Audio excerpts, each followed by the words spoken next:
Homem de múltiplos talentos, José Herculano Pires destacou-se no jornalismo, na filosofia, na literatura, na pedagogia e principalmente na seara espírita. Conhecido na Terra como a maior inteligência espírita contemporânea, Herculano também foi considerado pela espiritualidade um dos grandes defensores do pensamento espírita. Eu queria lembrar a existência no meio católico também de psicografia, do fenômeno psicográfico. As edições paulinas aqui de São Paulo, há questão de uns 5 anos, mais ou menos, publicaram um livro muito curioso, chama-se O Manuscrito do Purgatório.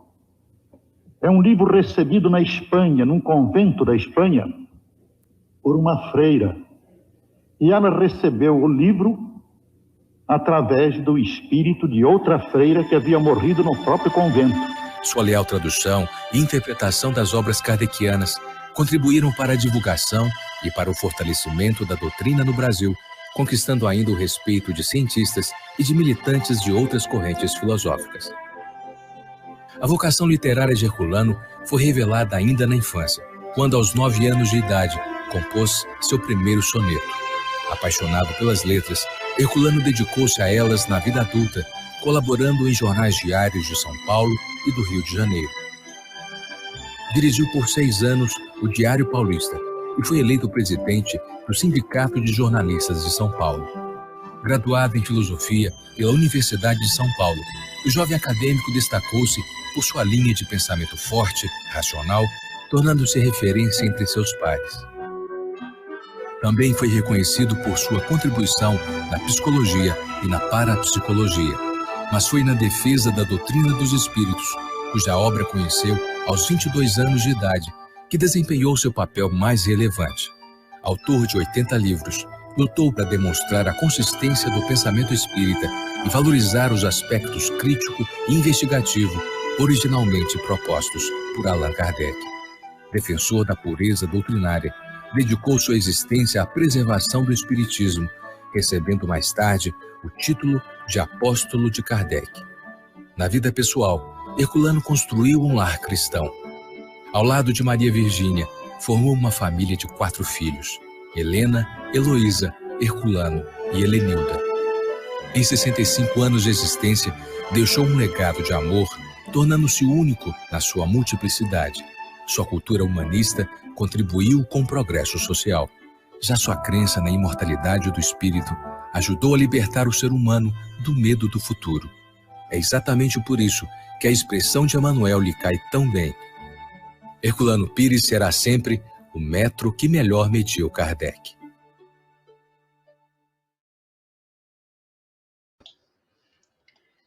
Que Jesus nos abençoe.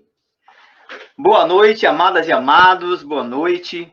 Sejam bem-vindos ao nosso DCNPE, versão 5, capítulo 5. Hoje será um momento especial, uma noite maravilhosa. E para não perdermos muito mais tempo, já tivemos a reflexão inicial, que foi esse pequeno vídeo falando um pouco da vida do nosso querido Herculano Pires. Vamos fazer uma breve prece para já começarmos, de fato, a nossa noite maravilhosa. Vamos lá. Senhor Jesus, bondoso irmão mais velho, aqui estamos, mestre, distantes geograficamente, mas, com certeza, próximos, unidos em propósitos e ideais. Permite, mestre amado, que possamos ter uma noite realmente maravilhosa, que possamos contar com a inspiração, com a proteção, com a assistência necessária da equipe espiritual que, em teu nome, busca fazer o bem. Pedimos ainda, Senhor, permite que os bons amigos possam inspirar o nosso querido Bruno, que estará com a fala nesta noite, também o nosso irmão James, que é o nosso querido âncora desse programa. E assim, Senhor, em teu nome e com a tua permissão, iniciamos a atividade desta noite. Que assim seja. Então, já vou passar a palavra para o nosso querido James. Fique à vontade, James, que apresente o nosso querido convidado. Muito boa noite, meus caros amigos e irmãos, que o Mestre Jesus nos abençoe sempre, mais um programa Desafios Contemporâneos na Perspectiva Espírita. E hoje teremos com uma grata alegria o nosso digníssimo amigo, companheiro do movimento espírita brasileiro, Bruno Tavares. Para quem não conhece o Bruno é do estado de Pernambuco, da capital, ele é da Casa dos Humildes.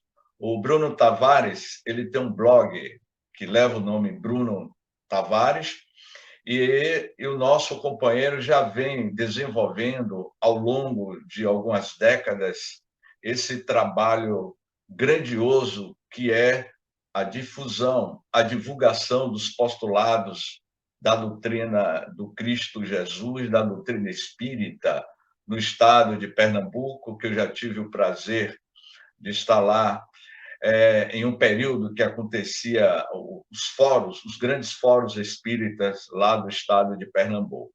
Bruno Tavares, ele é uma pessoa que nós já temos assim uma relação de amizade de aproximadamente 4 anos, e o Bruno, ele é um companheiro que conhece como ninguém as obras de Herculano Pires. Então, para que Bruno fale sobre Herculano Pires, eu só vou ler um trechinho pequeno do livro Barrabás, o relato de Judas. No prefácio desse livro, há uma citação que diz assim: de que distância, de que regiões, de que épocas virá esse espírito que se instalou na engrenagem somática de um dos mais curiosos fenômenos intelectuais do Brasil nascente, o poeta, o jornalista, o escritor, o filósofo Herculano Pires. Portanto, vamos passar a palavra para Bruno Tavares, que vai falar sobre Herculano Pires. É com você, Bruno.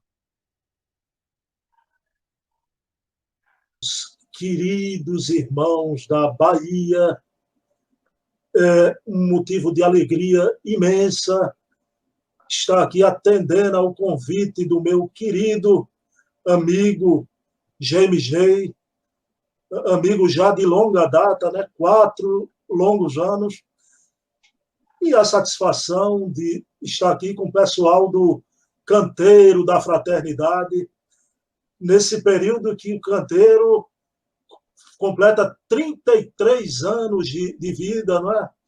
A idade do Cristo, uma idade marcante, e eu só posso desejar a vocês uma chuva de bênçãos nessa data, nessa comemoração, e que o Canteiro da Fraternidade continue realizando o que vem fazendo até aqui, divulgando esse ideal que é a razão das nossas vidas, né? Pernambucanos, brasileiros, baianos, né? Eu brincava com o James e o Jailson, né? Que é uma satisfação estar aqui com os amigos da Bahia, os aficionados do Bahia Esporte Clube, né? Chamam o Bahia de Bahia, mas aqui também a gente tem que falar no pessoal do Leão da Barra, do Vitória, não é? Então, para não ficar mal com ninguém. Eu também conheço a Bahia, tenho um tio que mora no bairro da Pituba, já estive aí na Pituba, não é? Conheço alguns bairros da Bahia, Amaralina, não é?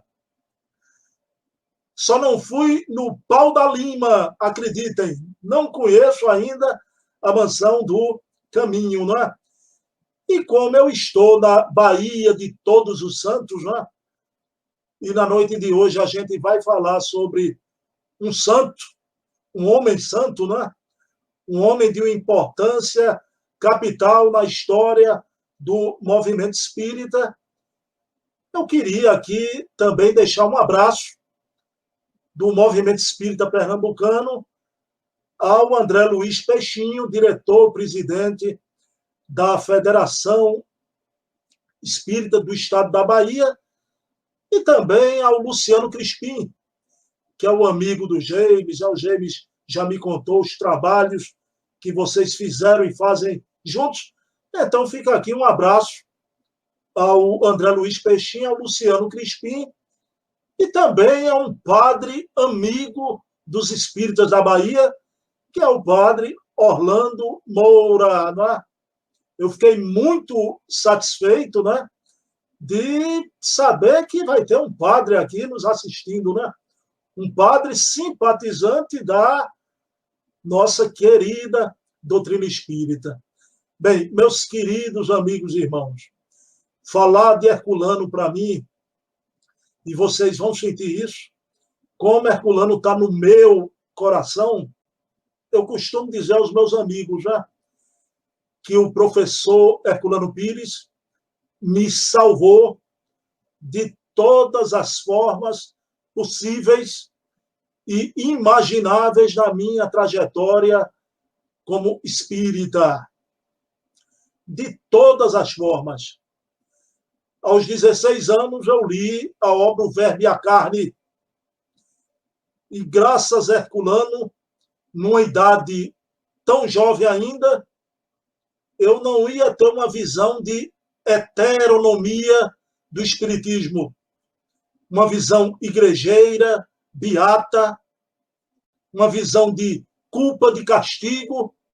Não, eu ia ter uma visão de autonomia espiritual. Aquilo que os espíritos disseram a Kardec, a responsabilidade moral que os postulados da doutrina espírita apresenta para todo e qualquer indivíduo. Então, Herculano me salvou de todas as formas. Herculano Pires, que nasceu no dia 25 de setembro de 1914, filho de um fármaco, José Pires Correia, que, no decorrer da sua vida, deixou a farmácia e foi se dedicar ao jornalismo, se tornando um brilhante jornalista. Filho também de dona Bonina Pires, uma exímia pianista. E quando Herculano nasce, ele foi envolvido pelo cordão umbilical. Meus queridos irmãos, vejam bem. E ele vai relatar, mais tarde, na idade adulta, ó mundo ingrato. Mal eu abri os olhos para a vida, e a vida me apertava com as cordas e as tenazes da morte.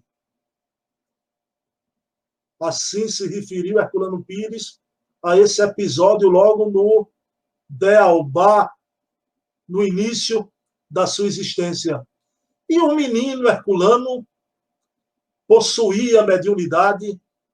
O querido Herculano narra que durante as madrugadas ele não apenas via os espíritos do lado de lá, mas ele via sua mãe sair do corpo,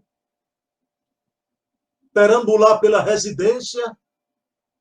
O menino Herculano, criança, tinha os seus canais abertos para o mundo espiritual.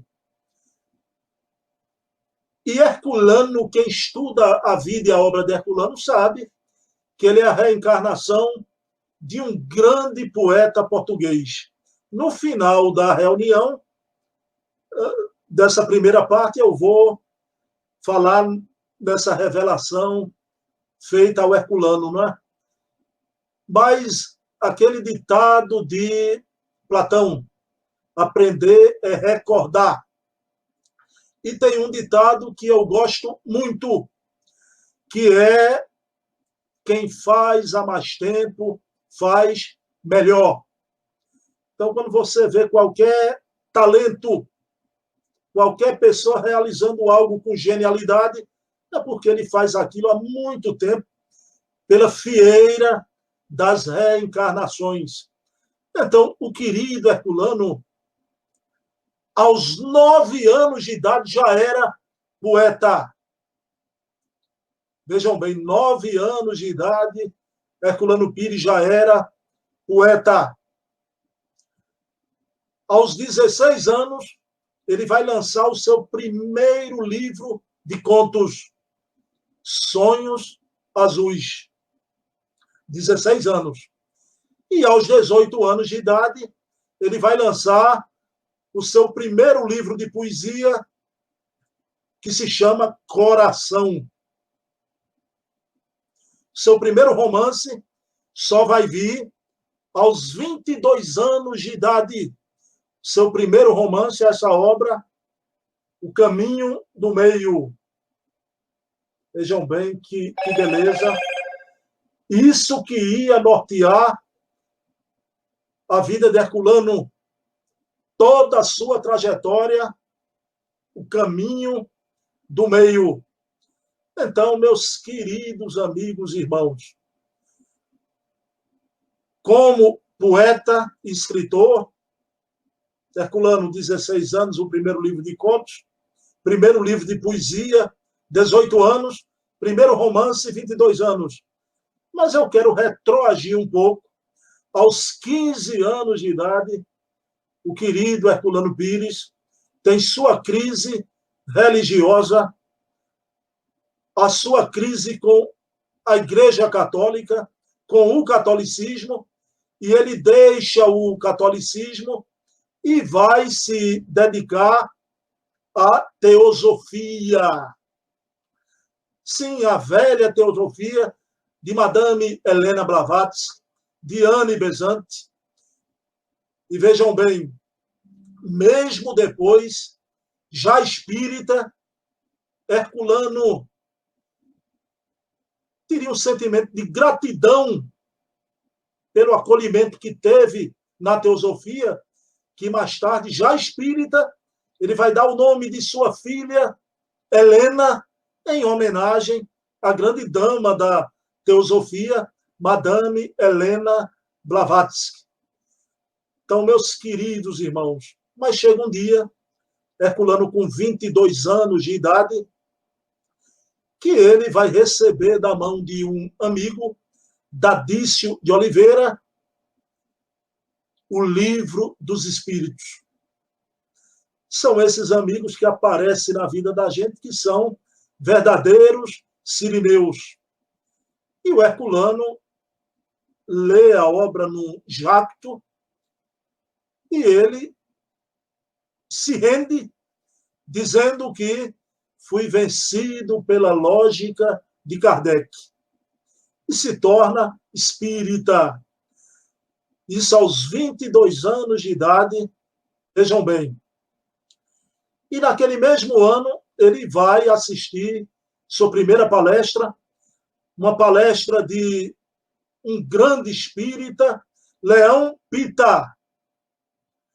Leão Pita, que era um amigo do Caïba Chutel, era um homem da pureza doutrinária, e aquilo ali solidificou ainda mais a convicção em Herculano em seguir o caminho espírita. Agora, meus queridos irmãos, nesse mesmo ano, 1936, vejam que é um ano, realmente um ano glorioso para o querido Herculano, não é? Nesse mesmo ano, 1936, ele vai fazer sua primeira palestra na cidade de Ipauçu. E vai assistir essa primeira palestra do professor Herculano, um grande espírita, que era sírio, Pedro Aimar, e Pedro Aimar era um também daqueles exemplos de pureza doutrinária. E Pedro Aimar senta-se, ouve Herculano. Herculano era, já jovem, um orador culto, inteligente, mas não apenas isso, ele tinha empatia. Ele tinha uma empatia impressionante E o Pedro Aimar gostou muito da palestra de Herculano, só que percebeu que ele ainda estava muito vinculado às ideias da teosofia. Quando Herculano termina a palestra, o querido Pedro Aimar diz a Herculano: esqueça a teosofia quando você estiver palestrando. Fale de Kardec, apenas de Kardec. E o Herculano, claro, vai seguir esse conselho e vai falar apenas de Kardec. Vejam bem, meus queridos irmãos, já vai falar apenas de Kardec e toda a sua trajetória ele vai seguir esse conselho do querido Pedro Aimar. Mas naquela primeira palestra em Ipauçu, se encontrava ali, assistindo Herculano, uma moça de uma beleza encantadora, muito inteligente também, chamada Maria Virgínia. Isso não era um encontro, meus queridos irmãos, era um verdadeiro reencontro de almas. E Herculano termina a palestra, ela vai conversar com Herculano, interessada em tudo que o viu, e Herculano agradeceu muito. Olha, obrigado, você foi um estímulo para mim, porque é a minha primeira palestra. E aquele casal se afasta, os pais chamam a Maria Virgínia, ela vai embora. Meus queridos irmãos, 2 anos depois, em 1938, eles vão se encontrar em Avaré. Herculano ia fazer uma palestra e, de repente, ele se depara com Virgínia na sua frente. E o querido Herculano se aproxima. Virgínia, que coisa boa! Ela se lembrou dele imediatamente, mas, por pouco tempo de conversa, começou a apitar o trem que ia sair de Avaré para Ipauçu. E Virgínia tinha dito a Herculano que ia com a família para Ipauçu, onde ela assistiu a primeira palestra de Herculano, ia visitar uma família amiga dos pais, e ele disse: mas não é possível, nos encontramos e já temos que nos separar. Então Maria Virgínia sobe o trem, quando de repente, meus queridos amigos, já, o professor Herculano, 22 anos de idade, né, pula dentro do trem. E Maria Virgínia toma um susto. O trem dá a partida e ela: Herculano, você é louco. Ele: Virgínia, eu não poderia deixar você escapar de mim. E eu quero aqui, nesse momento, fazer-te um pedido, não é? Você quer casar comigo? Meus queridos amigos, né? O segundo encontro apenas dos dois e naquelas circunstâncias, né? Naquelas condições. E Virgínia disse: Herculano, você é louco. Nossas famílias não vão entender. Nós mal nos conhecemos. E ele disse: que importância isso tem? Não podemos perder tempo. Era um reencontro de amor verdadeiro. Meus irmãos, vejam bem, isso era o mês de junho de 1938. No fim desse mesmo ano, Herculano casa com Maria Virgínia, não é? Parece que as famílias aceitaram aquele reencontro e que era realmente amor verdadeiro, né? Então, esse iniciozinho aqui da vida de Herculano, e ele já com as suas humanidades, vejam bem, não é? Encaminhada, espírita, casado com a mulher que amava, e ele vai se tornar esse homem notável, um homem que vai ser considerado pelo movimento espírita como o guarda noturno do espiritismo. Meus queridos irmãos, o guarda noturno é aquele, quando todos dormem, ele vigia.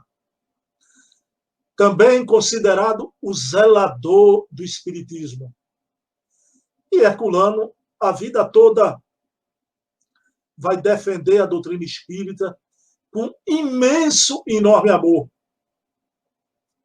Na obra Curso Dinâmico de Espiritismo, vocês estão vendo o subtítulo aqui, é muito importante.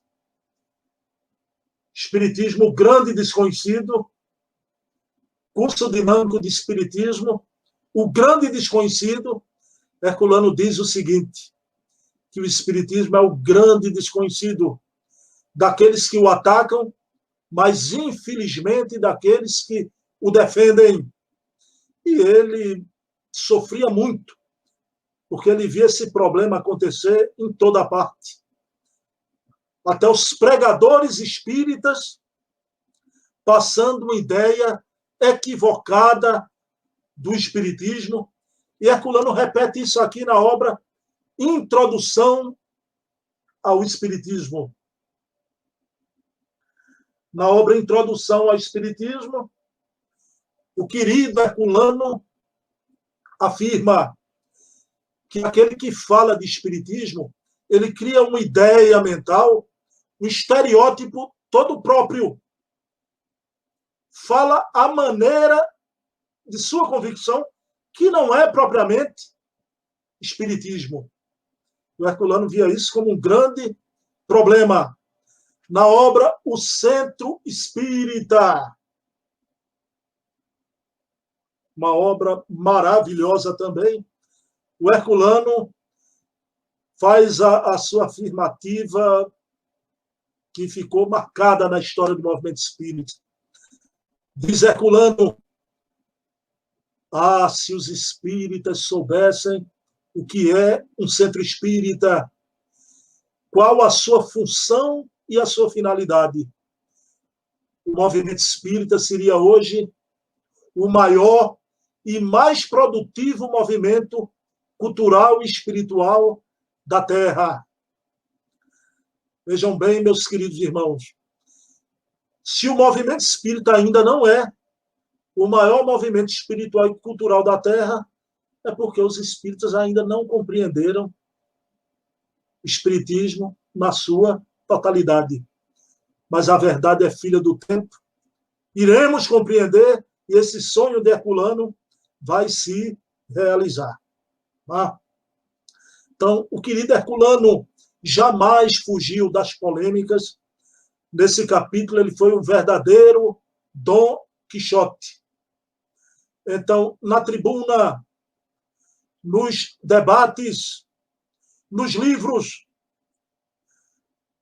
levantava uma bandeira. Essa bandeira, uma estampa única, a defesa destemida e pública do espiritismo. Enfrentou nos programas de televisão os padres que não eram como o nosso querido padre Orlando Moura, os padres que atacavam o espiritismo, como este de tão grata memória, Oscar Quevedo, né? Que, me permitam dizer, levou surras memoráveis, surras de argumento do querido professor Herculano Pires. E o padre Quevedo é uma figura grata da gente se lembrar, né?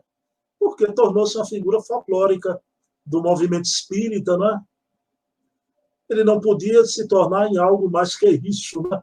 Mas os debates dele com Herculano foram debates no pinga-fogo, não é, da velha Rede Tupi. Meus irmãos, então vejam bem, mas se o Herculano se posicionava muito firme com aqueles que atacavam o espiritismo de fora, o Herculano era tomado de um inconformismo, de um sofrimento pelas deturpações que aconteciam no interior da doutrina espírita. Meus queridos irmãos, essas distorções poderiam até vir de grandes amigos que Herculano levantava a voz, como foi o caso de um fato ocorrido com seu querido amigo, o Hernani Guimarães de Andrade. Mas Herculano dizia assim, quando enfrentava até a opinião equivocada dos seus amigos. Dizia Herculano: o amor só tem sentido amparado pela verdade. Pessoal, vejam que definição linda. O amor só tem sentido se amparado pela verdade. Então, foi uma discussão no campo da ciência. O querido professor Hernani Guimarães de Andrade lançou esse livro, Teoria Corpuscular do Espírito. Então, querendo comprovar a existência do espírito cientificamente, até mensurar o espírito, é quando Herculano Pires responde a essa obra com a obra A Pedra e o Joio. Pessoal, o Herculano destrói parte por parte da teoria do Hernani Guimarães de Andrade. E vejam bem, eram grandes amigos. Qual foi a postura do Hernani Guimarães de Andrade nesse episódio? O silêncio. E a gente aqui bate palma para o querido Hernani Guimarães de Andrade. Ele silenciou porque foi vencido pela lógica do professor Herculano, pelo seu imenso amor. E vejam bem, e essa polêmica não teve desdobramentos. E continuaram amigos no decorrer de toda a vida. Mas assim era Herculano. E Herculano era um homem atual. Herculano colocava a visão espírita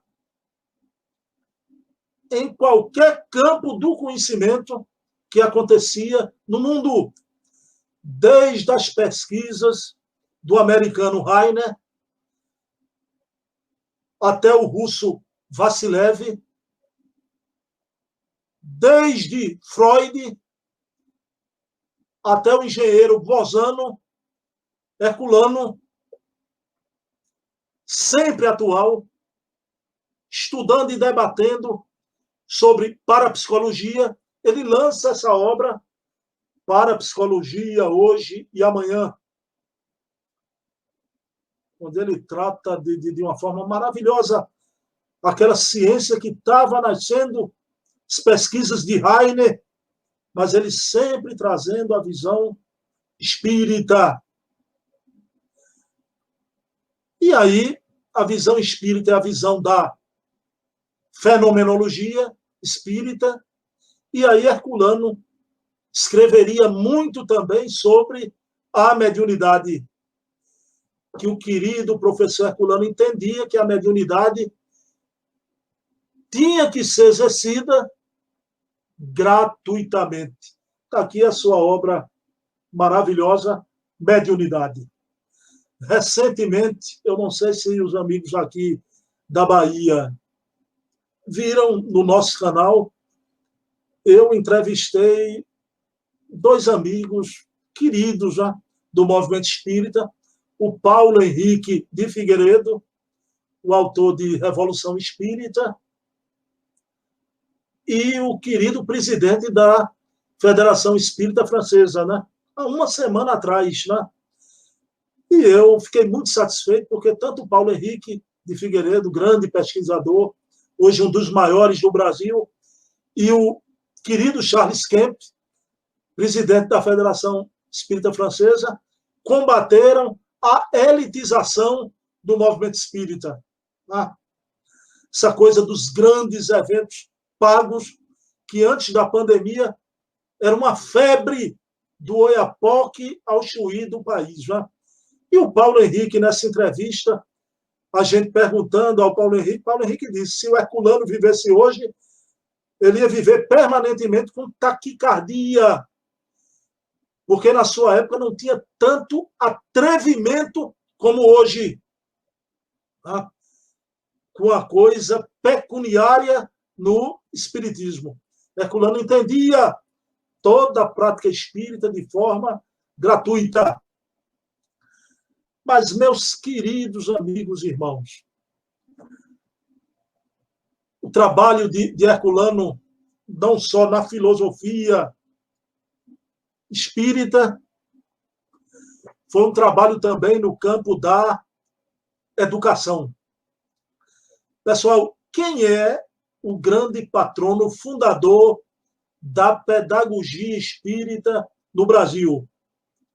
Todos nós vamos, de acordo, não é? Concordar que é o querido Eurípides Basanufo, com o seu colégio Allan Kardec, né? Basanufo é impressionante, porque no país mais católico do mundo, no estado mais católico do Brasil, que é o país mais católico do mundo, né? No estado mais católico do Brasil, e na cidade, da época, mais católica de Minas, Sacramento, o Eurípides vai fundar um colégio e colocar o nome de Colégio Allan Kardec. E ele criou também a farmácia, mas ele sempre dizia, e isso me impressiona até hoje, essa afirmativa do Eurípides, né?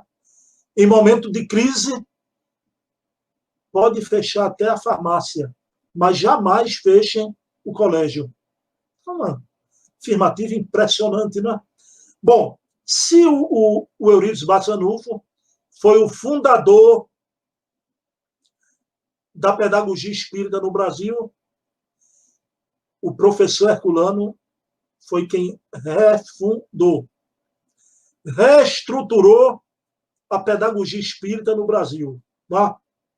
Quando ele lança a sua obra Pedagogia Espírita. Eu acho linda a capa dessa obra, um lápis. Um lápis. Tá? O Herculano vai reestruturar e ele vai criar a primeira revista de pedagogia espírita. Porque Herculano entendia, como Kardec, que o espiritismo é uma doutrina de educação. E ele vai criar a primeira revista de pedagogia espírita, vai colocar o nome de Revista de Educação Espírita.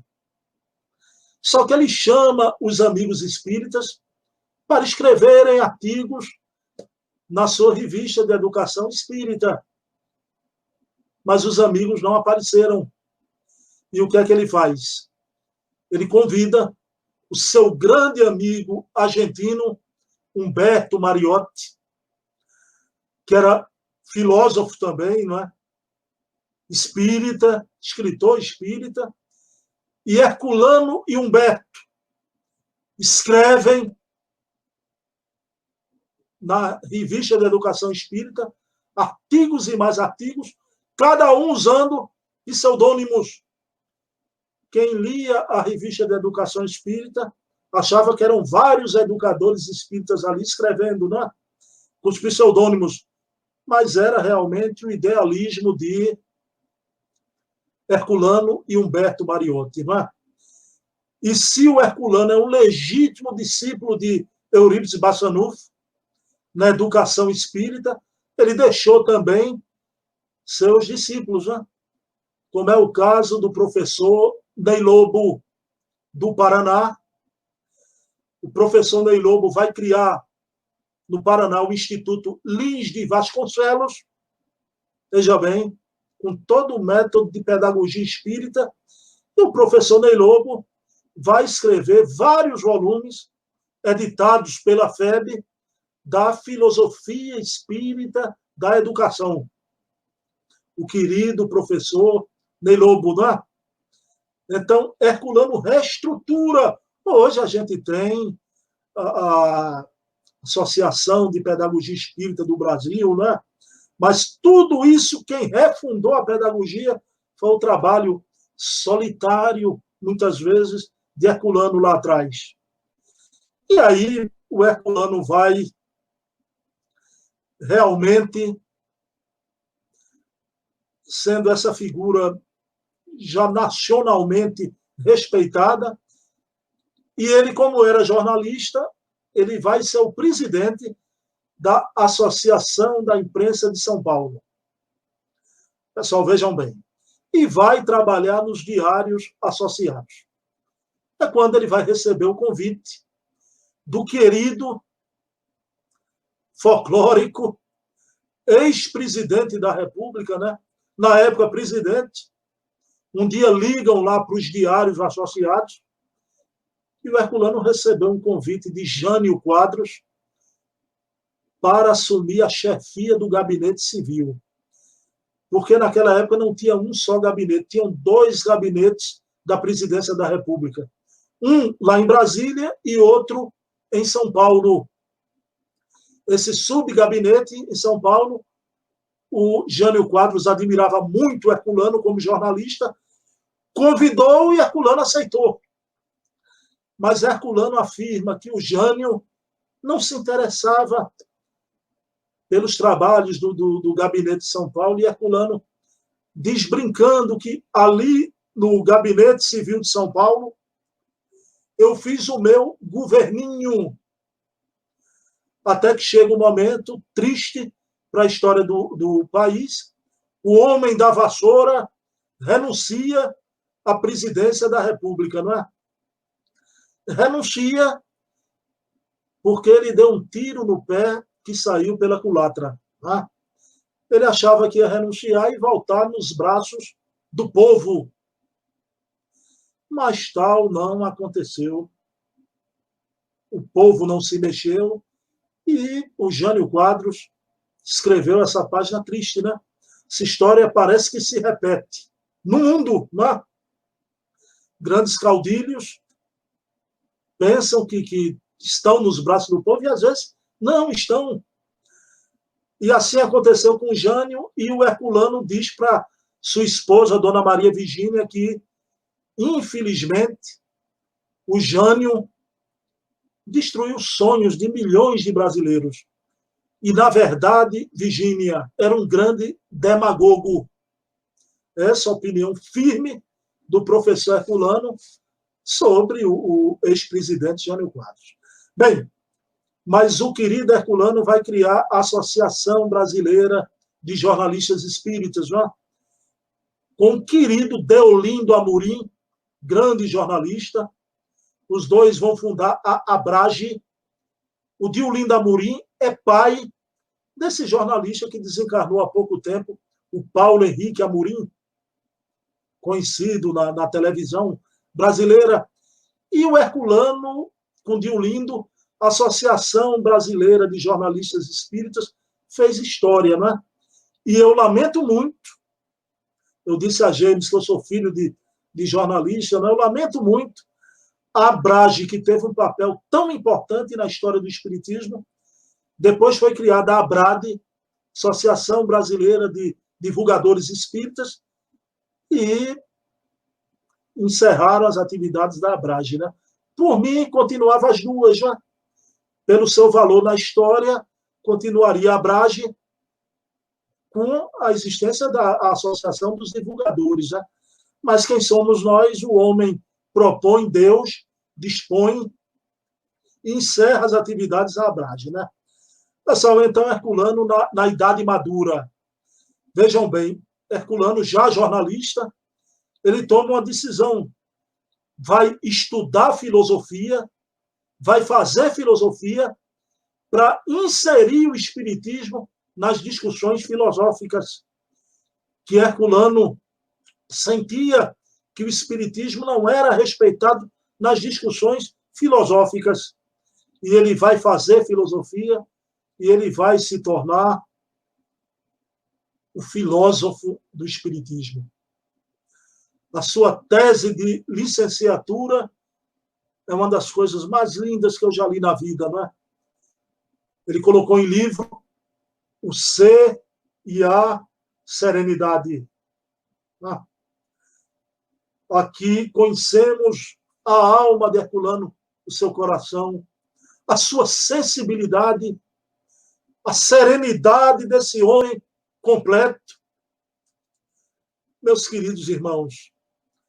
Mas, apesar dessa sensibilidade, o seu amigo Humberto Mariotti vai ser o biógrafo de Herculano, sua obra Herculano Pires, filósofo e poeta, e ele diz que o Herculano era um filósofo que pensava o mundo com profundidade científica. E Herculano vai, nesse momento, meus queridos irmãos, já como jornalista, filósofo, é um momento na vida de Herculano, é um momento que eu mais me emociono aqui nessa nossa fala, né? Porque é o momento em que Herculano vai lançar a sua introdução à filosofia espírita.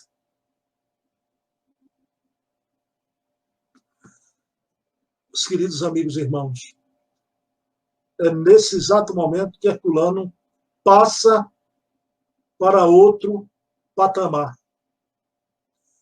Como diz a linguagem futebolística, né? É outro patamar. Herculano, nesse momento, atinge as portas da genialidade. Por quê? Herculano fez filosofia, era da escola de Jean-Paul Sartre, o existencialismo. Vejam bem, e todos sabem que o existencialismo era uma escola materialista. Mas, mesmo assim, Herculano escolheu como sua escola de filosofia o existencialismo. E o que ele vai fazer? Ele vai criar a filosofia espírita da existência. Aquilo que ele vai chamar de existencialismo espírita. Então, vejam bem, que a análise do mundo não pode partir, como muitos de nós espíritas fazemos, do mundo espiritual impalpável para a realidade material. Não!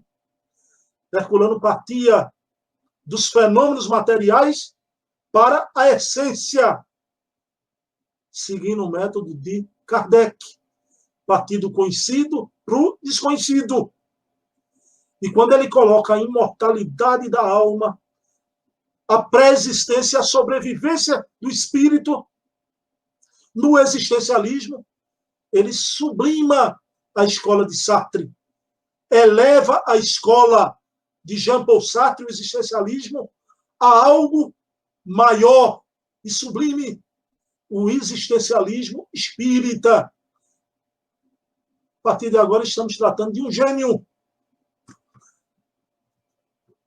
E esse gênio esteve aqui entre nós, cheio de filosofia e de verdade, e nós ainda não o conhecemos.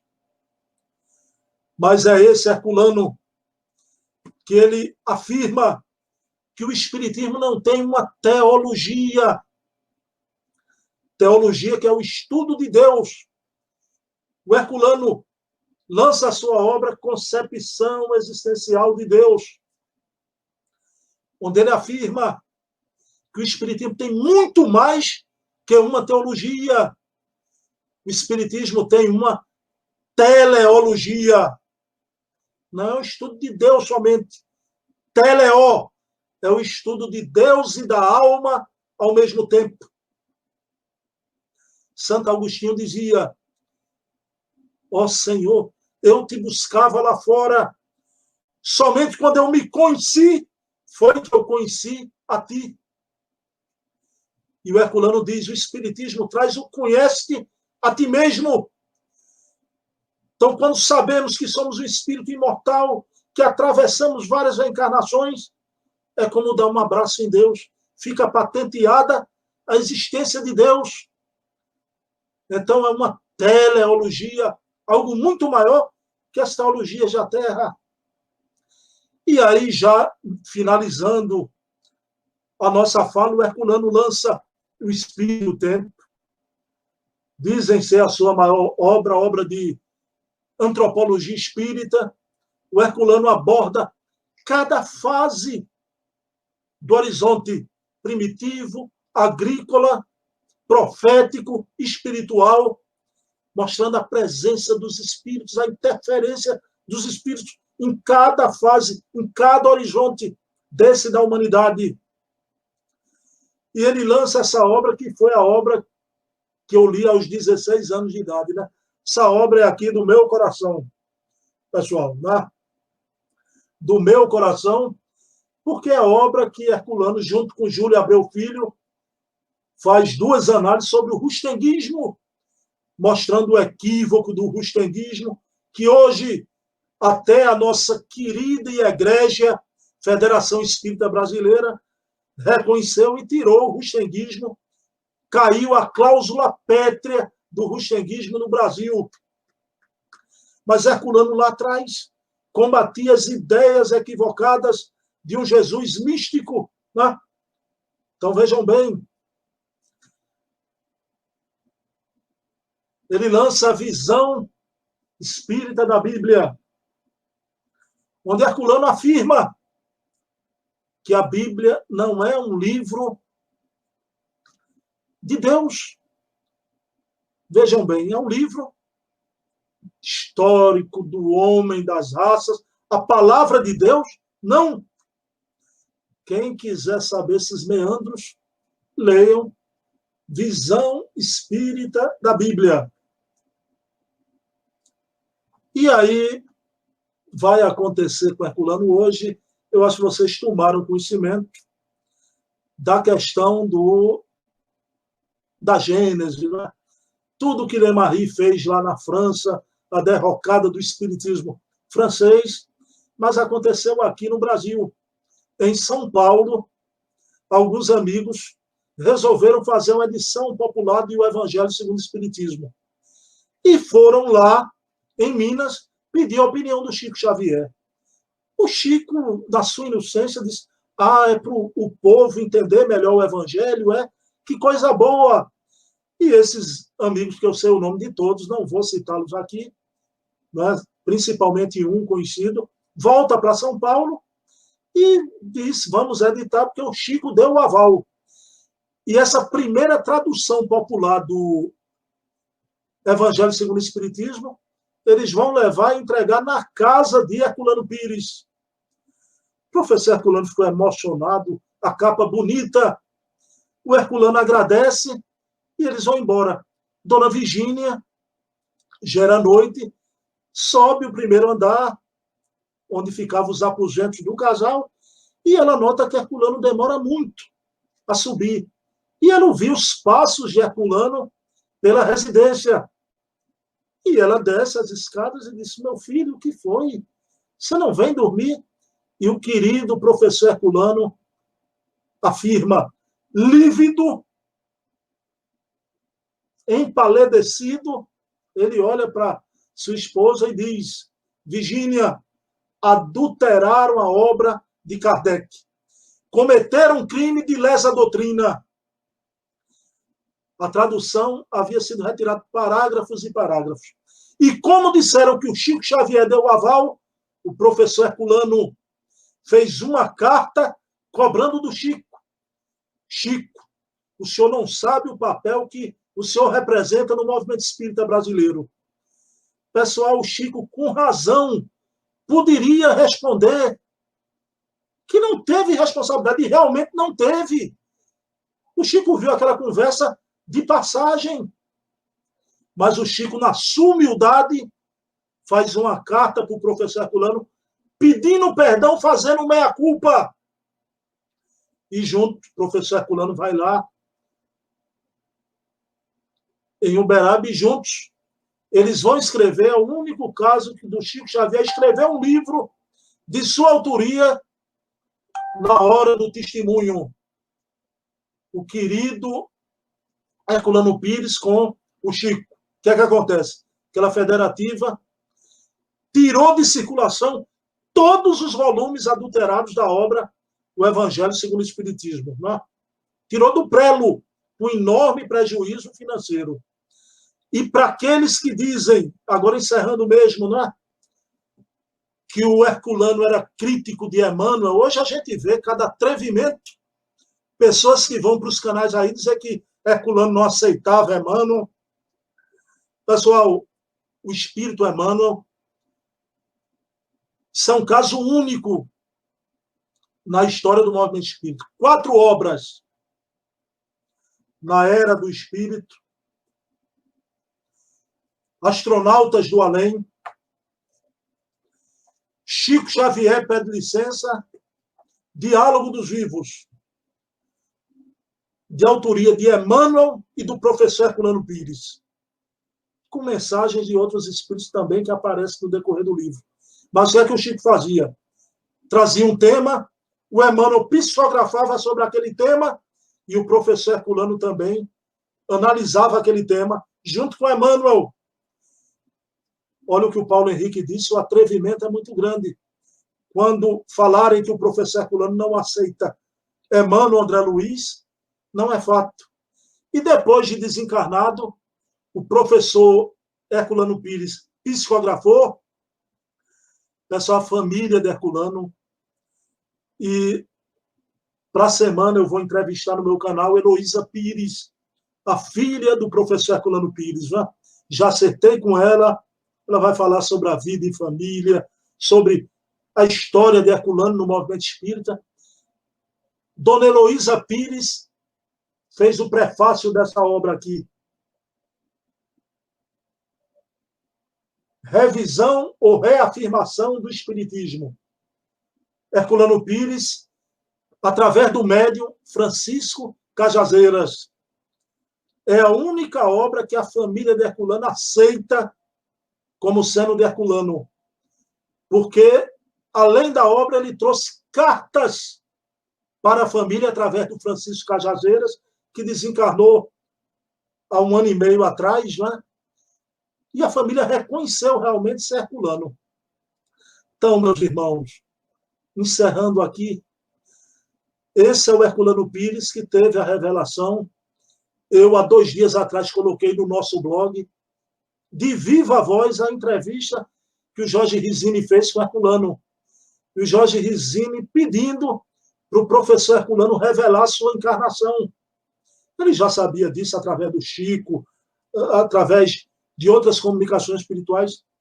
Ele foi o poeta português Alexandre Herculano, que na época da codificação estava exilado em Paris, na época de Kardec, mas não se tornou espírita. Ele conta que se tornou espírita no plano espiritual antes de reencarnar. Tá? Então, ele foi o grande poeta Alexandre Herculano, e eu quero encerrar aqui com o desencarne do professor Herculano. O Chico Xavier conta que o Emmanuel uma vez levou o Chico para uma reunião no plano espiritual. Tá? E o Chico psicografava uma mensagem em Uberaba, e o Emmanuel levou o Chico para, em corpo espiritual, psicografar uma mensagem de uma mãe, de um plano elevado também, ali com os amigos. Quem é que dirigia a reunião no plano espiritual? O professor Herculano Pires. Quando acaba a reunião, o professor Herculano com aquela risada gostosa, né? Folgazão. Chico, você entende agora o que eu lhe dizia na Terra? Que o médium é um ser interexistente, né? E o Chico riu. Pessoal, vejam bem, uma reunião onde se encontra Emmanuel. Quem dirige a reunião? Professor Herculano Pires. Né? Veja a altura desse homem. Por isso que no dia do seu desencarne, ele se sentiu mal. O professor Herculano Pires desencarnou no ano de 1979. Ele passa mal, sai do banheiro passando mal, e os amigos vão levá-lo ao hospital. Mas era uma tarde de domingo e acontecia o evangelho na garagem de sua residência. E o professor Herculano pediu, continuem com o evangelho. E ele vai até o hospital, é levado ao hospital. Meus queridos irmãos, lá ele desencarna. E o que é que acontece? O corpo tomba, a alma se levanta. Seu espírito sai do hospital, no mesmo instante, garagem de sua casa onde se realizava o evangelho. E através de um dos médios mais simples, ele psicografa para sua esposa e para a família. Ainda mais ou menos assim. Não há mais o seu poeta, não há mais os meus risos, noites de poesia, de rima, mas não fique triste. Encha a nossa casa de alegria. Agradeça ao Espírito de verdade, à luz da doutrina espírita, e peço a todos, defendam o livro da codificação e que continuem, que a nossa casa permaneça com rima, doutrina, café e Kardec. Meus irmãos, que espírito que deixa o corpo imediatamente, de forma lúcida, traz uma mensagem tão bela. É isso que eu tinha aqui para trazer para vocês. Claro, foi um voo rasante, né? A gente passava 3 horas aqui sobre o querido professor Herculano Pires. Eu estou à disposição de James, de Jailson.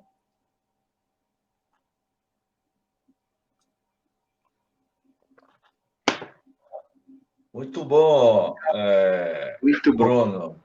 Excelente a sua viagem ao universo do grande pensador Herculano Pires. Estou realmente assim fascinado mais do que nunca.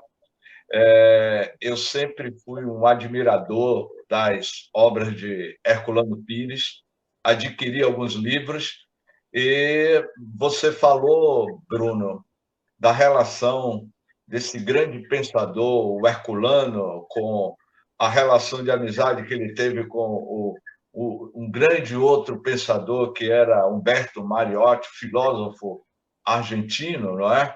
Que escreveu aquela obra notável para a psicologia e materialismo histórico. Você citou a relação de Herculano com Hernani Guimarães Andrade, 2 grandes mentes brilhantes, com um único sentido de fazer com que a essência da doutrina espírita florescesse em terras brasileiras. Você também fez uma citação que eu fiquei aqui recordando os momentos do contato mediúnico com o nosso querido Deolinda Amorim, que era outra grande antena de pensamento da essência da doutrina espírita, do nosso querido amigo Hermínio Corrêa de Miranda, também é um dos grandes pensadores. Então, diante dessa análise, dessa viagem à literatura do grande Herculano Pires, me fez lembrar, Bruno, dentro de toda a sua explanação, que foi notável, eu me recordei, meu amigo Bruno, de um texto que eu li do Herculano no dia 18 de abril de 1957. Foi publicado um artigo dos 100 anos do Livro dos Espíritos pelo Herculano Pires. E eu confesso aos caros amigos que nos ouvem, ao digníssimo amigo Bruno, que aquele artigo, eu não sei qual é o livro que foi publicado, Bruno, ou se foi publicado em alguma obra, mas aquele discurso que o Herculano fez no dia 18 de abril de 1957, com o aniversário dos 100 anos do Livro dos Espíritos, eu considero o maior discurso de uma grande síntese do Livro dos Espíritos apresentado por Herculano Pires, não é? Então, eu iniciaria exatamente perguntando a você, Herculano Pires, ele mais do que nunca, ele era, e certamente continua sendo, né, nos altiplanos do mundo maior, esse defensor da essência da doutrina espírita. Por que eu estou afirmando isso, Bruno? Você falou, já nas suas apresentações finais com os livros, sobre o livro O Espírito e o Tempo. Eu, pessoalmente, tenho essa obra como uma das grandes referências, não é? Então, tem uma citação no livro O Espírito e o Tempo, e que era em cima dessa citação que eu gostaria que você desse um desdobramento, que é na introdução do livro O Espírito e o Tempo, nas considerações preliminares desta obra, quando ele diz assim: um século após a codificação do Espiritismo por Allan Kardec, reina grande incompreensão a respeito da doutrina, de sua própria natureza e de sua finalidade. A codificação, entretanto, foi elaborada em linguagem clara, precisa, sensível a todos. A lucidez natural do espírito francês, Kardec, juntava a sua vocação e as suas experiências pedagógicas, além da compreensão de tratar com matéria sumamente complexa. Vemo-lo afirmar a cada passo que desejava escrever de maneira a não deixar margem para interpretações, ou seja, para divergência interpretativa. Então, perguntaria a você, Bruno, essa era a maior preocupação de Herculano Pires para que não houvesse um desvirtuamento do pensamento kardeciano?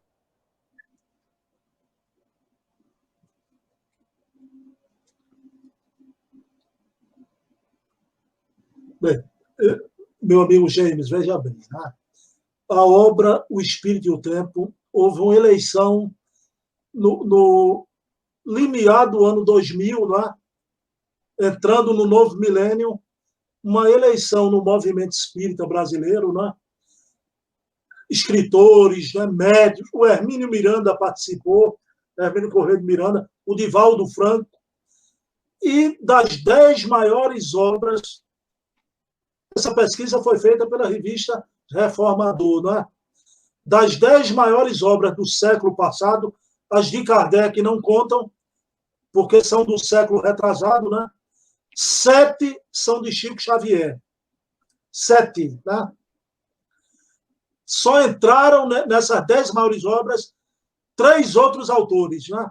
Leon Denis, com a obra O Problema do Ser, do Destino e da Dor, a querida Ivone Pereira, com a obra Memória do Suicida, e o professor Herculano, com a obra Espírito e o Tempo, né?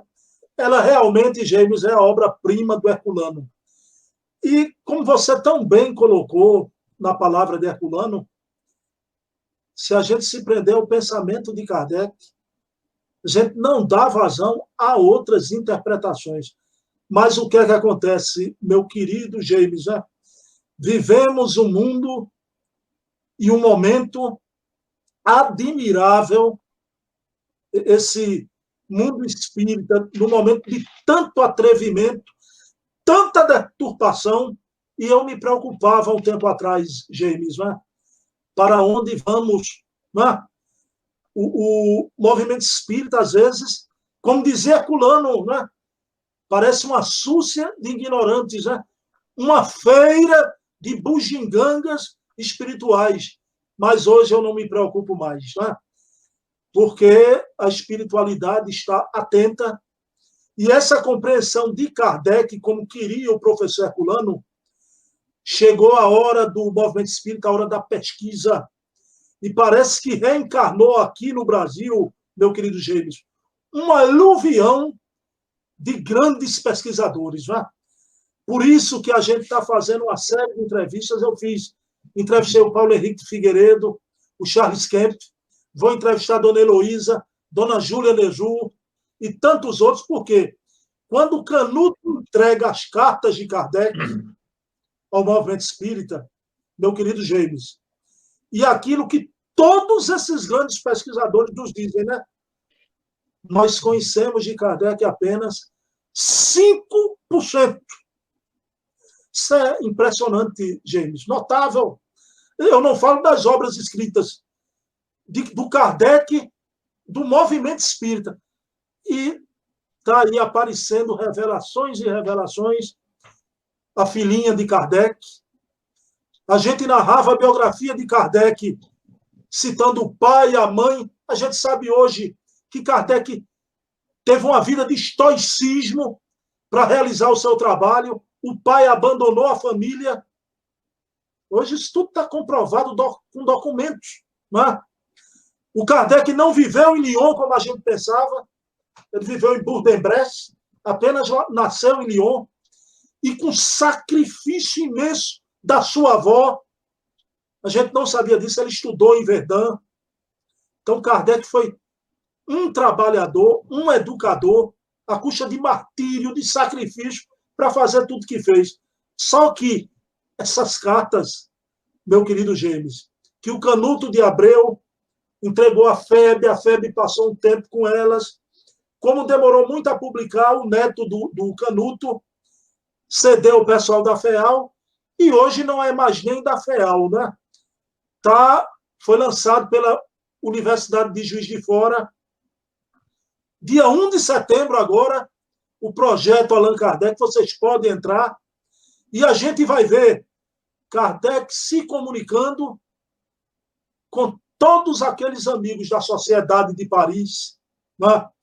As revelações que a gente está vendo aí agora, não é? Que o que Lemarie fez com Dona Amélie Boudet lá na Sociedade Anônima, graças a Leon Denis e a Gabriel Delany, que tiraram Dona Amélie Boudet dali e criaram a União Espírita Francesa, não é? Há uma obra de Berthe Fropeau maravilhosa, Becope do Lumière.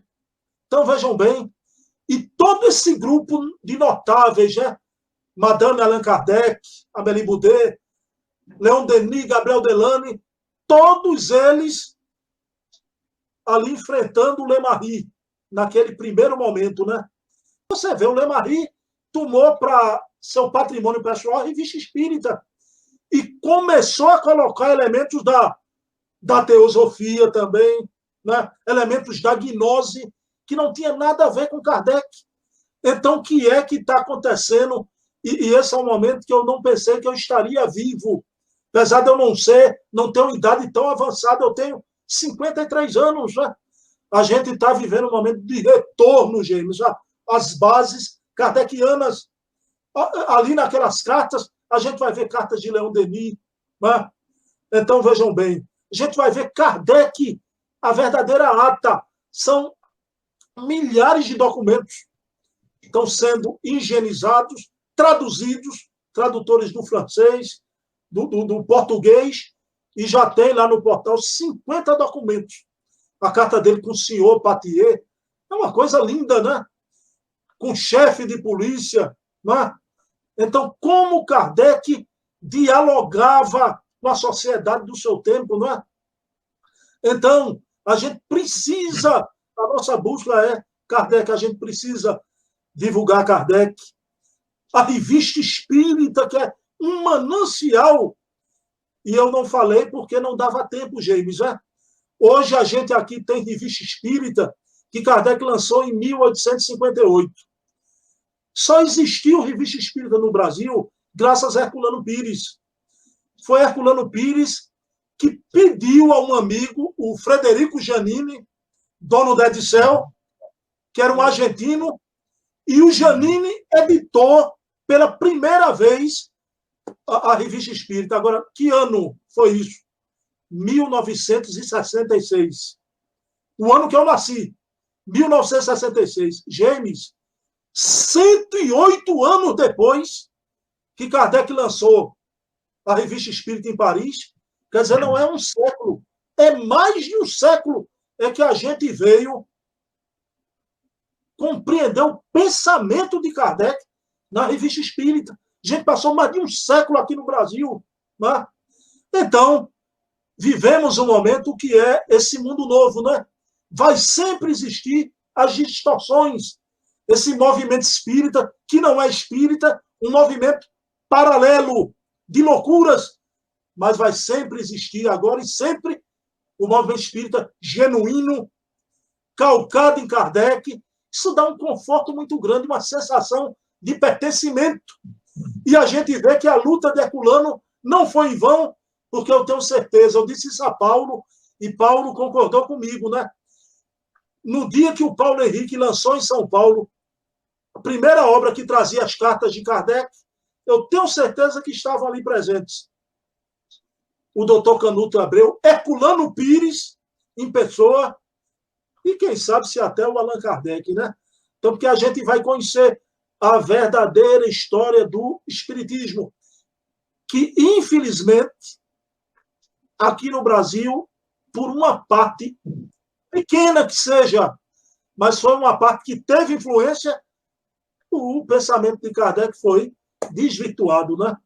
Então, você está certíssimo, professor Herculano, diz que o pensamento de Kardec não era para dar margem a outras interpretações, porque é um pensamento cristalino, né?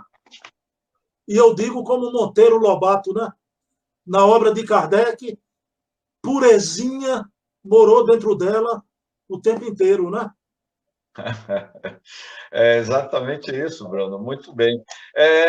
Bruno, nós consideramos, e essa, ontem no programa que o nosso digníssimo irmão, Padre Orlando, ele me fez um questionamento, como não existe coincidência, não é, Bruno? E eu não tinha combinado ontem com o Padre Orlando, no programa Prosa e Fé, que ele me entrevistou, e Padre Orlando me perguntou sobre Herculano Pires, não é? E ele disse, olha, James, o Herculano Pires, ele sempre foi um pensador, um jornalista por excelência na questão da pedagogia, não é? Eu me recordo, Bruno, inclusive foi publicado aí no seu blog, eu acho que você deve lembrar aquele artigo que eu escrevi sobre a educação para a plenitude do ser, não é? E lá, nesse artigo que eu escrevi, foi referente ao Congresso Espírita do Estado da Bahia, realizado em 96, mais ou menos, e que eu preparei um material porque o tema do congresso era a pedagogia para a plenitude do ser.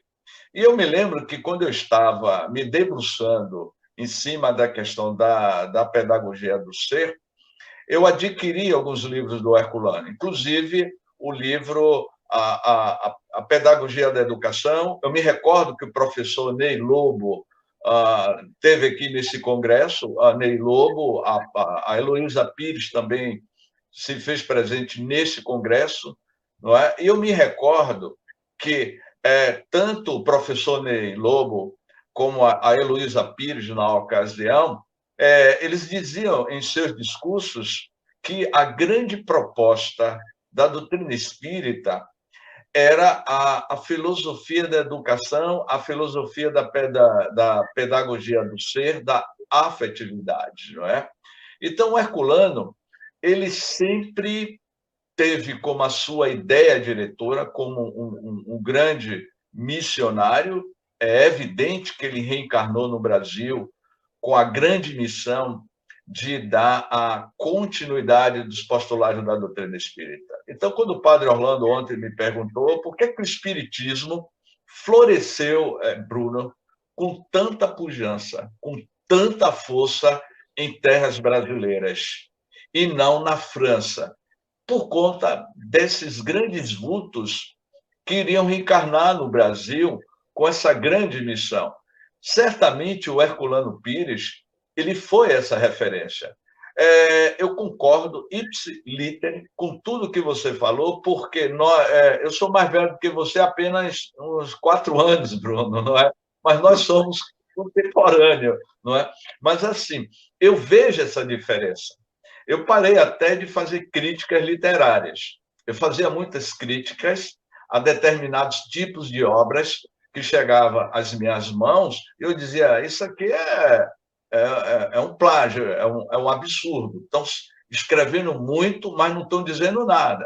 Então, quando eu vejo o nosso digníssimo Bruno, não é? Nesse programa em que nós estamos comemorando os 104 anos de nascimento de Herculano Pires, e que você discorreu os grandes pensadores, e que na atualidade, na contemporaneidade, tem muitos expositores espíritas, muitas pessoas que estão buscando a doutrina espírita, que assumem a tribuna espírita para falar e que desconhece completamente o pensamento de Herculano Pires, desconhece totalmente o pensamento do professor Humberto Mariotti, com aquela obra notável, A Parapsicologia e o Materialismo Histórico, o Deolindo Amorim, com o seu livro Espiritismo e os Problemas Humanos, o Deolindo Amorim, o Hermínio de Miranda, que escreveu aquele livro,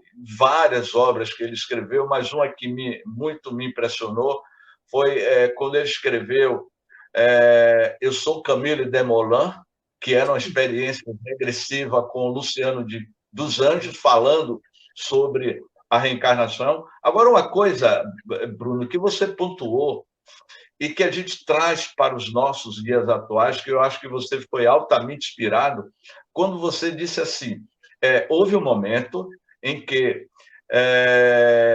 eu li esse livro, inclusive, Bruno, A Teoria Corpuscular do Espírito, não é? Do Hernani Guimarães, que eu tenho várias obras, estudei muito Hernani Guimarães. E aí, quando você diz isso, que o Herculano contesta com outro livro, não é? E que Hernani Guimarães, eu tive o prazer de conhecer Hernani Guimarães por telefone. Então, assim, e que ele entende que as colocações, as considerações que o Herculano Pires fez, né, nesse livro, vai mostrar a grandiosidade, a egrégora desses grandes espíritos que, naquele período, seria altamente significativo para a solidificação do pensamento espírita em terras brasileiras. Hoje, eu vejo muito, Bruno, e é isso que eu quero que você dê continuidade, eu vejo muito as questões na superficialidade. Há muitas discussões sem raízes profundas, como o professor Deolindo Amorim afirmava. Há muitas discussões sem raízes profundas. Seria isso mesmo, Bruno? Meu amigo, só uma correção, né? 106 anos, viu, James? Você falou 104 anos. 106 de nascimento de Herculano, né? Meu amigo, veja bem, e você sabe que hoje em dia, eu não vou citar nomes, inclusive em conversas particulares com você, James, a gente vê pessoas que eram talento quando desabrocharam para o movimento espírita, né? Fazendo um trabalho bonito. E, às vezes, por causa de uma polarização ideológica, política, começam a falar coisas realmente sem raiz nenhuma nos princípios espíritas, e a gente lamenta onde é que a gente perdeu de vista, essas pessoas se perderam, né? Quando eu fiz a pergunta a Charles Kemp, citando Kardec, Kardec viveu na época do Ano Terrível. Aliás, o Ano Terrível foi um ano depois de Kardec. Kardec desencarna em 69, em 70 houve a invasão prussiana, houve a Comuna de Paris. Quer dizer, você não vê na codificação, na revista espírita inteira, Kardec entrar numa discussão da política histórica do seu tempo.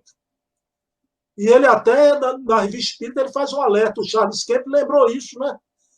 Que deixar qualquer questão de política irritante de fora das discussões espíritas, né? E hoje a gente vê um movimento espírita que discute, né? Colorido político, né? Seja dos dois espectros, para a direita ou para a esquerda, para onde for, né? As pessoas se agredindo, inimizade. E outra coisa, essa feira hoje de práticas estranhas.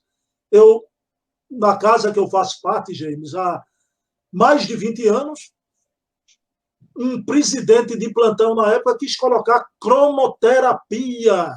Eu não sei se você já tomou conhecimento dessa prática, né? Em Pernambuco, muitas casas adotaram. Ainda bem que tinha uma turma vigilante, conseguiu tirar. Hoje a gente encontra no movimento espírita a prática da apometria em várias casas, não é? Então, veja bem, totalmente fora dos princípios espíritas, e são práticas e mais práticas que aparecem no movimento espírita e que você, às vezes, desanima. Agora, eu concordo com você. A gente não deve desanimar, a gente deve esclarecer, divulgar mais ainda as coisas de valor.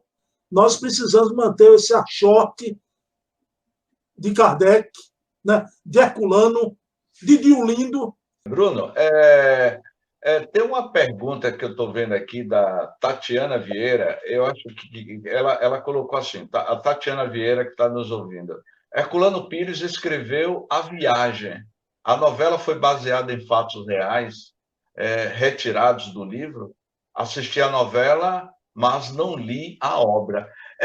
O que a Tatiana está falando é aquela novela que foi transmitida por uma grande emissora brasileira. Eu vi.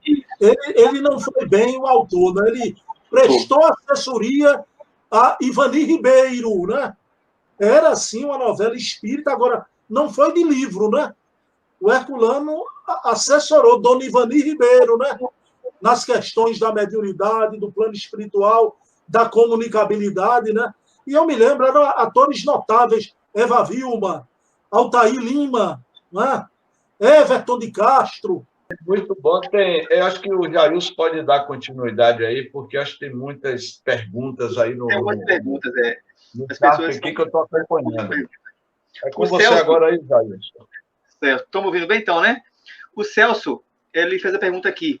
Considerando como ferrenho defensor da chamada pureza doutrinária, gostaria que o amigo Bruno comentasse a respeito desse tema, primeiro, na perspectiva da época e, segundo, na perspectiva atual. Veja como é o nome do rapaz que fez a pergunta, Jailson. Foi o Celso Guimarães.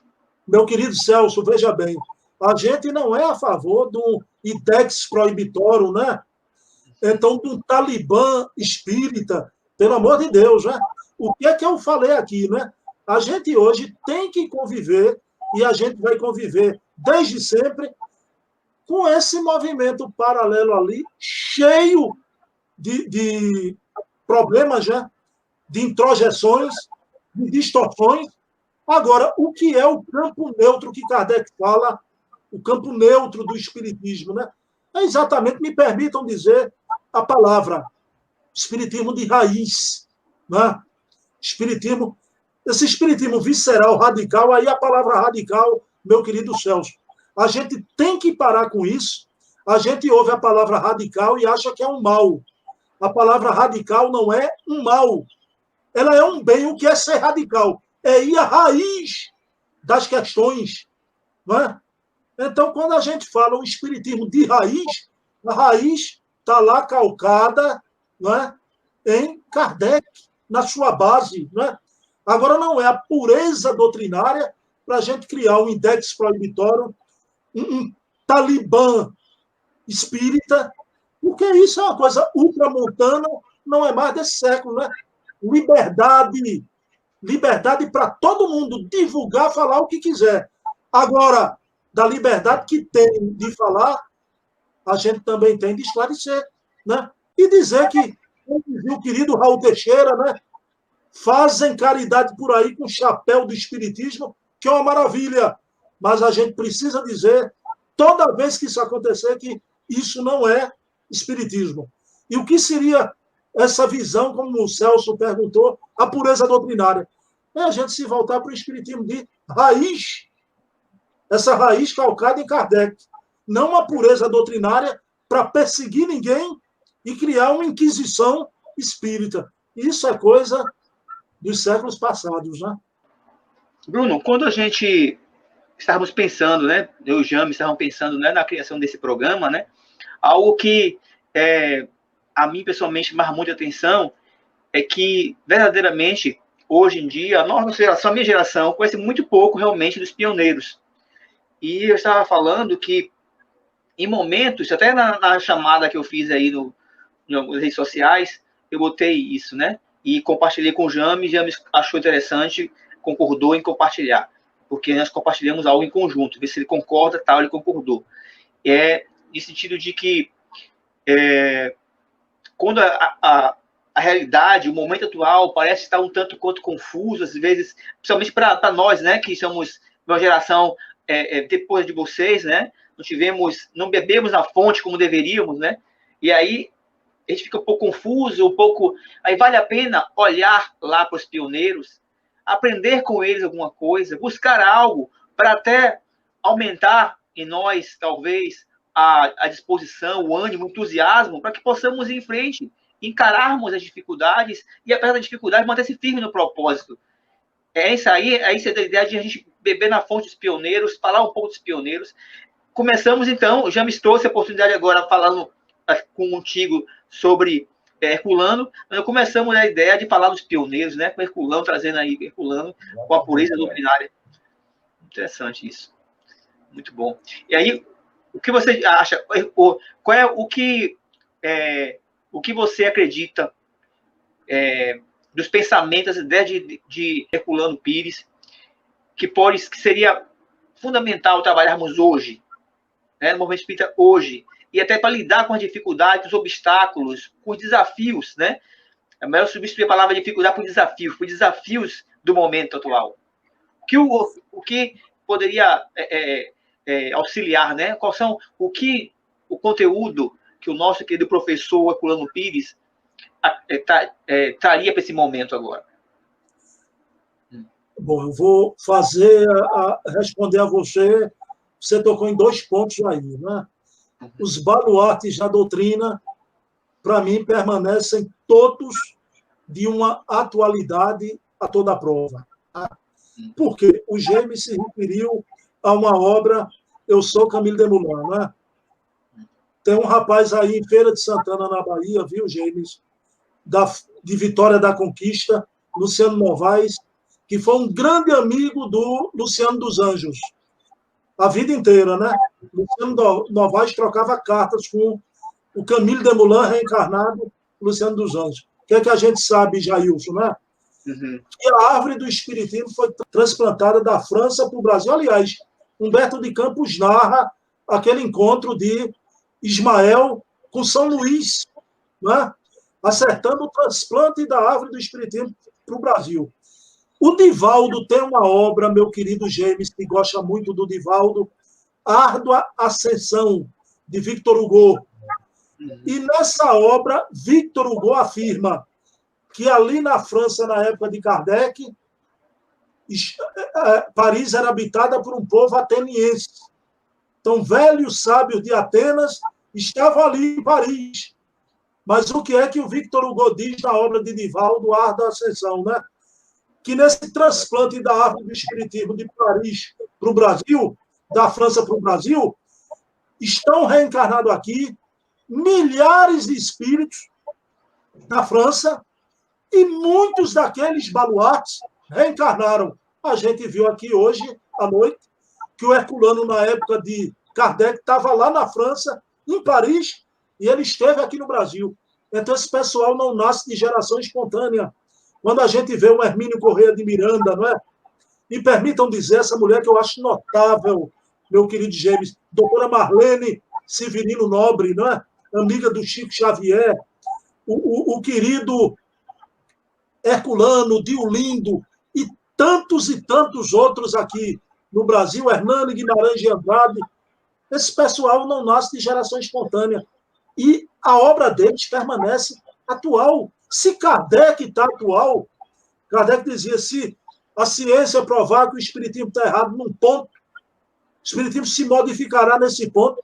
E a gente vê a ciência comprovando o Espiritismo. A obra de André Luiz, que é uma obra da década de 40, quanto mais a ciência avança, comprova André Luiz. E a obra de Herculano. O que seria útil, na tua pergunta, Jailson, para o movimento espírita de hoje, né? Essa visão da educação espírita, do espiritismo como filosofia.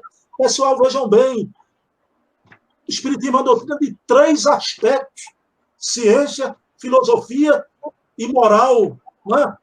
A gente não quer a parte da ciência. Hernani Guimarães, o espírito André Luiz, a parte da moral, do religare, não é?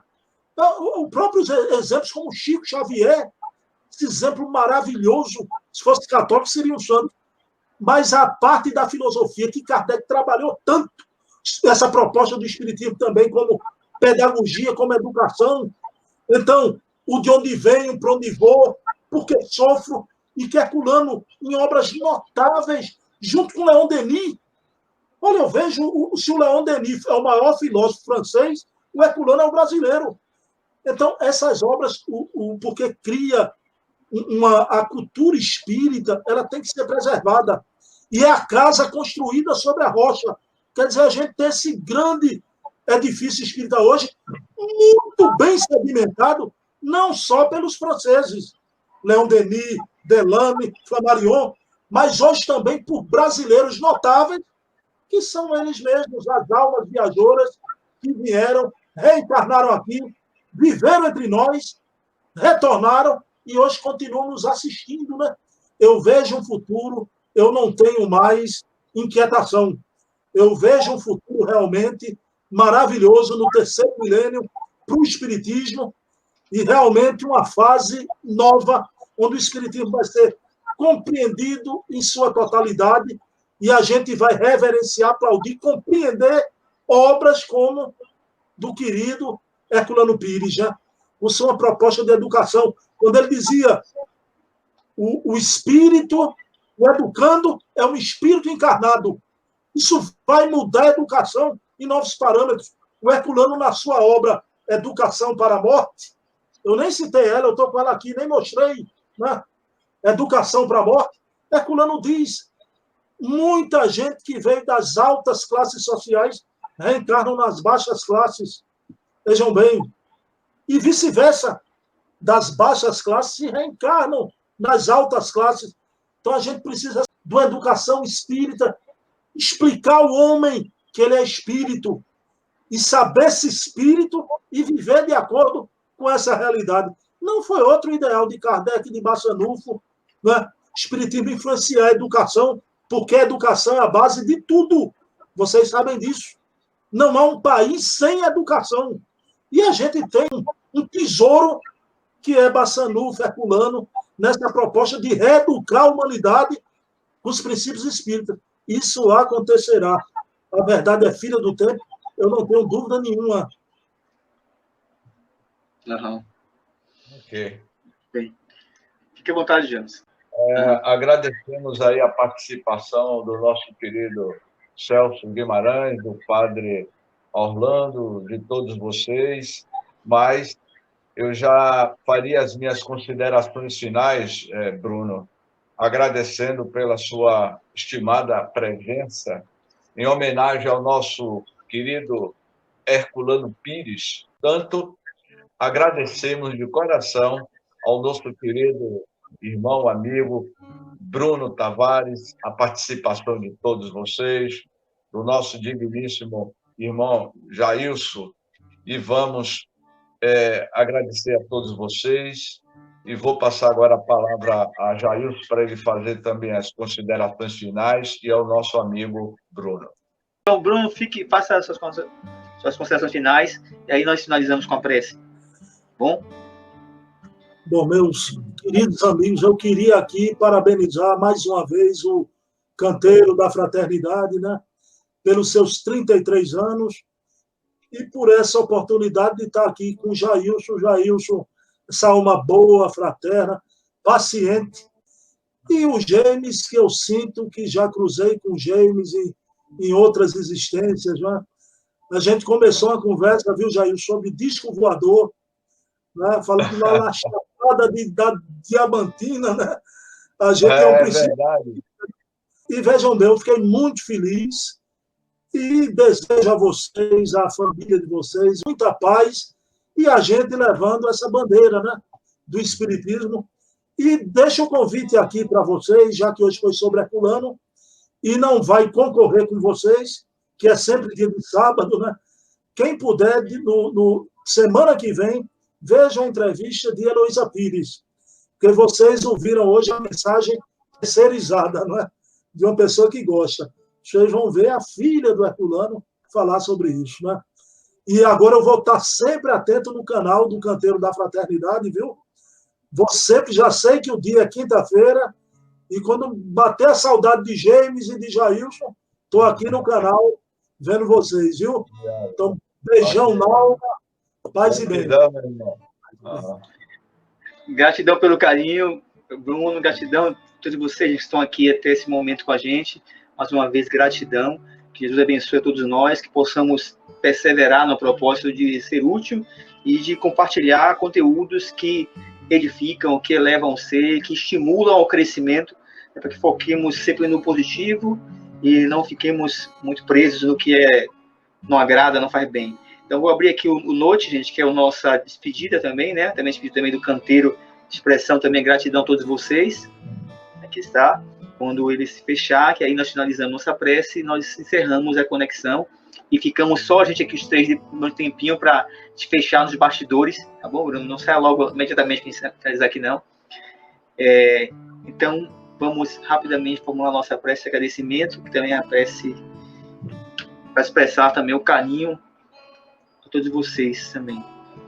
Senhor Jesus, bondoso irmão mais velho, nós estamos felizes pela oportunidade do serviço, pela oportunidade de sermos úteis.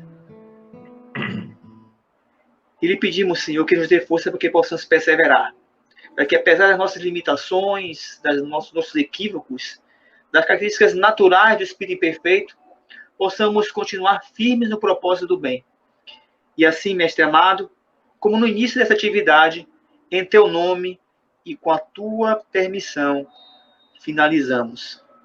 Gratidão. Gratidão, muita paz.